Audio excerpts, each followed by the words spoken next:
Pag masarap, kainin mo. Dito mismo sa Tayuman, dati na nag-trending ang grilled talaba at scallops ng Champy's Grilled Talaba and Scallops. Sa halagang 150 pesos, may 12 pieces ka na, talaba o scallops. Ikaw ang pipili. Ang masarap pa dito, marami kang flavor sa pagpipilian. Pero bago ang lahat, huwag kalimutang mag-subscribe sa ating YouTube channel at mag-follow sa ating Facebook page.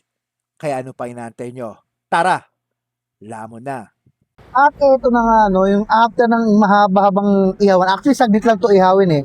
So, meron tayong apat na flavor ng talaba rito. Meron tayong cheesy garlic, yung tinatawag nilang fresh talaga, ito, at yung spicy cheese, no? Grabe. Sa apat na flavor, itong tatlong tong pinili natin, no, diba? Grabe. Check mo natin itong ating cheesy garlic. So, ito, grabe. O, tingnan mo naman, diba?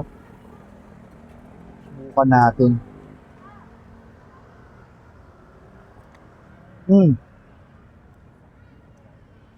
Panalo.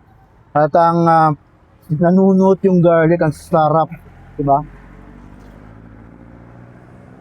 Tapos, subukan natin itong fresh. Ito, wala itong kaiba-ibang flavor.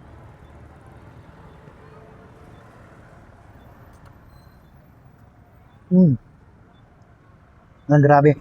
Sariwang-sariwa itong mga talaba nila, Ate Champion, nila Ate Cindy dito. Kaya naman minsan na itong nag-trending. Grabe, sa halagang 150 pesos, no, kung ikaw nagke-crave ng seafood, lahat-lahat, napakasarap nito, murang-mura na.